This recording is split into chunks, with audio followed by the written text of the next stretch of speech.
Hello, welcome. This is the best substance usage habits.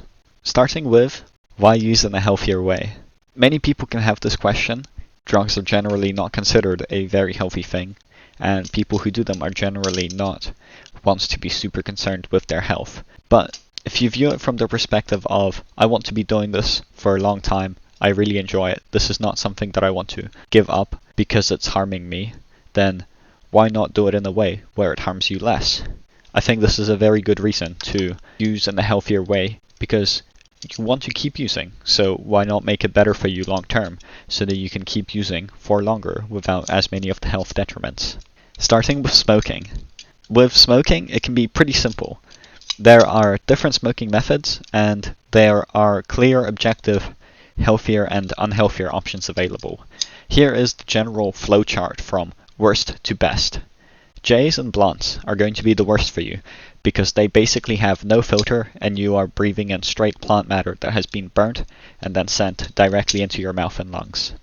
After that comes the pipe, because the pipe is at least its own entity that you pack a ball into, and then the burnt plant material has to go on a bit of a more curved path to reach your mouth, which means that less of it gets in there. After that comes the bong, just the bong, because the bong introduces a new filtration method, which is water and percolation, which helps filter out even more plant material and make the smoke even less bad for you.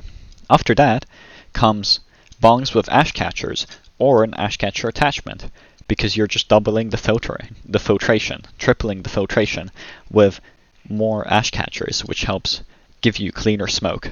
What an ash catcher does is its own water enclosure that also percolates the smoke, which reduces the amount of plant matter in it.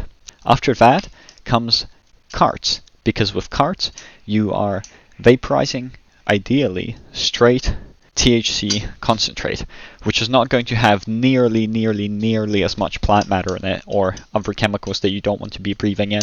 It's going to be more of the weed crystals and more of the actual chemical that gets you high.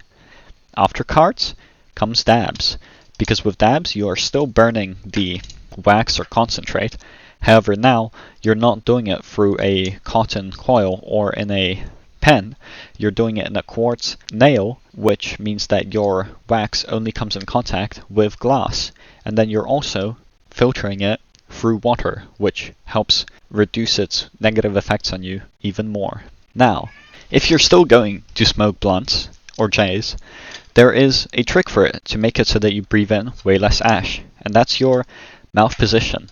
It's going to be a bit hard to describe, but what you want to do is put your tongue to the top of your mouth, and then when you breathe in, make sure that the air goes underneath your tongue and then around it at the back of your mouth.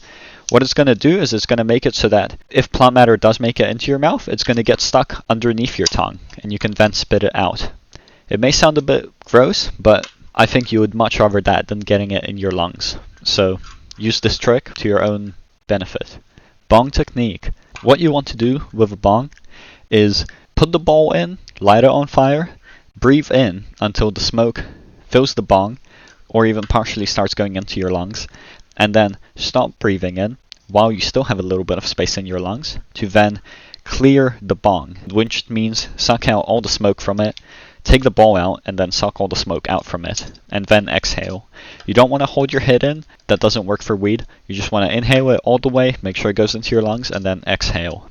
By clearing the bong, you're making sure that there is no old smoke left in it for when you go for your next hit. Stale smoke absorbs water and tastes generally worse, which is not good. Water levels in your piece. You want to have as high of a water level as you can without having the water splash into your mouth when you smoke. If it splashes into your mouth, then you're going to be breathing in little particles of water, which you don't want to go into your lungs. But if it's too low, you're missing out on potential filtering of the smoke that you could be receiving and reducing the amount of plant matter in it. Next tip for smoking. Clean glass. If your glass is clean, you're going to be breathing in much less residue off of the sides. It's going to make your hits smoother, tastier.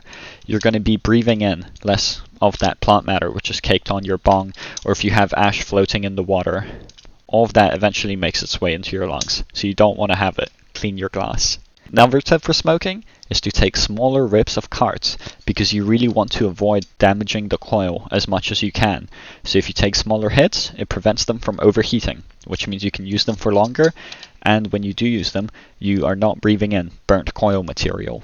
Now moving on to psychedelics. With psychs, the best usage habit is to not blow up your mind, which means not taking too much or not taking them when you're in a bad mental state where you might lose your shit. So stay mindful of your mental state. If you want to trip to sort your mental out, make sure you're not actively upset or mad in the moment. You can be upset at it in the back of your head and take psychedelics to fix it, but you can't be taking them immediately after experiencing a bad situation, because they're just going to amplify that.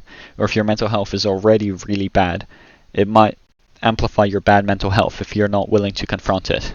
Or if you take too much, it might just make you go insane, and that is also not good, because not only does it damage your psyche and your mental health to a certain extent, but as I've learned from acid, it can also physically affect your body. Have a good environment when you trip. This is going to make your trip so much nicer and smoother than if you're in a sketchy place or a place you're not happy with. Have a good environment. Ideally, just trip in your room. It's chill. If you want to go on a walk or go somewhere later, you can always leave your room and go on a walk. But I would suggest start tripping in your room. It's going to feel very nice and very safe. Take as little things with you when you trip, because you will most likely lose stuff. It's very hard to keep track of what's in your pockets or what's in your bag. If you start taking it out, there's a pretty high chance you might not put it back in. People always lose stuff on trips, so I'd recommend just not taking important items with you, or taking at most your phone and your wallet, and that's it, to minimize the amount of items you have to keep track of so that you don't lose them. Also, wait 2 weeks before trips, or in between trips. 2 weeks is generally the amount of time you should give yourself for your tolerance to go back down, and for you to be able to experience the psychedelics at the same level again without it having negative impacts on your health.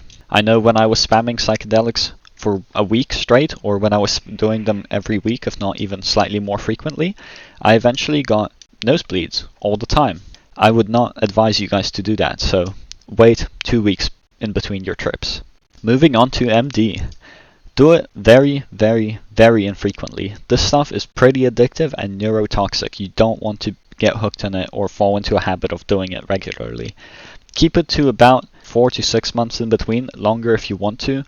If you're doing it that infrequently, you will probably be fine giving it even longer in between. It does feel really good, and there's a pretty good chance that you will just really like it, so really limit yourself. Don't let yourself do it twice in a row. Wait a long ass time in between trips, because it can be really bad for your brain and your mental health. Do not redose on MD. This is similar. I personally did not experience the want to redose when I did it, or maybe I just forgot because it was a while ago. But do not redose, because your brain is already processing the MDMA that you gave it, and if you just put in a whole new load, it's going to increase the mental stress, the body load, mental load, even more, which you don't want because it's pretty neurotoxic. Don't combine MDMA with other stuff, certain stuff, like obviously smoking on it is incredible, and acid on it is incredible, but don't combine MDMA with alcohol. It is a very not good interaction from what I've heard. Another tip for taking MDMA is to mix it into a glass of water with sugar and then drink it.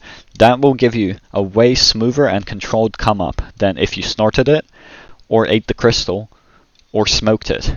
If you're smoking MDMA, what are you doing?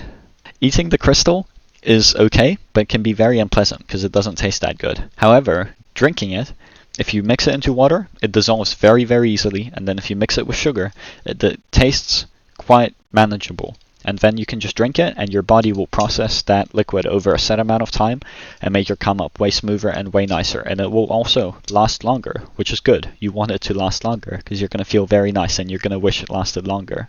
Moving on to nicotine. Keep the uses of nicotine to once or max twice daily. You really don't want to be spamming this. It's very easy to spam it because you either have a vape or you have cigarettes, which you can just do at any time. But really, really, really keep yourself in check. Don't use it more than once or twice daily, because after that, the quitting starts to get pretty bad.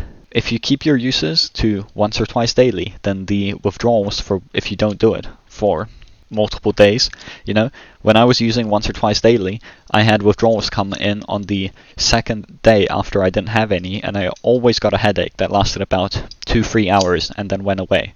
And then all the cravings went away. Even after using once or twice daily, I already got a headache when quitting it for a bit. So I can only imagine what it's going to be like if you're using more often. Your cravings are going to be even harder, and your withdrawal symptoms are going to be even worse unless you taper. But tapering off of nicotine can be very difficult. Also, use cigarettes over vapes. We've had vapes for quite a long time now, and I'm pretty sure they're worse for you than cigarettes, because there are people who have sustained smoking over 50, 60 years, some even longer, without debilitating health effects.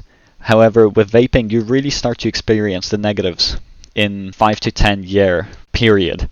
It's going to catch up to you and wreck you way quicker than cigarettes will. Also, with vaping, it's way easier to get addicted because it's got all these fancy flavors, and it's in a little pod that you can just puff on. You don't have to light up a whole cigarette and then put it out if you only wanted one puff. You don't have to go outside. You can just hit your vape, and then that's it. You can breathe it out inside your room because it doesn't smell bad. You can just hit it once if you want to. You can chief it if you want more.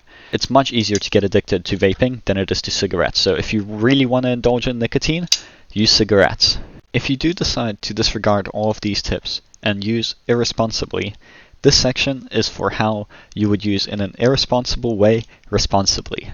So, for smoking, it's pretty simple. You're only really affecting yourself if you don't do these things, except for if you leave smoke in the bong after you're done hitting it and pass it to somebody else. Don't do that. Simply just breathe in all the smoke in the bong before you pass it to someone else. For psychedelics, make sure that you have a whole day cleared, and if you're planning on taking too much or limit testing, once again, just lock yourself in your room. Don't lock yourself, just stay in your room. Trip out in your room. Make sure your parents aren't home. Make sure that you have nothing to do that day, because imagine you're tripping balls and something important comes up that you have to do. You're not going to be able to do it, so make sure that your day is clear and you can just chill. For MDMA, don't encourage other people to redose with you if you're going to redose, and don't encourage them to do it with you if you do it frequently, because it is going to harm them. And you can be okay with harming yourself, but don't encourage other people to harm themselves. With nicotine, don't make other people nicotine fiends. Don't encourage somebody to use your vape. Don't encourage somebody to smoke with you. If they ask, sure, let them do it. If they don't ask, just keep it to yourself. There's no need to make other people fiends for nicotine. Okay, thank you. That was my video on best substance usage habits. Thank you for watching. Goodbye.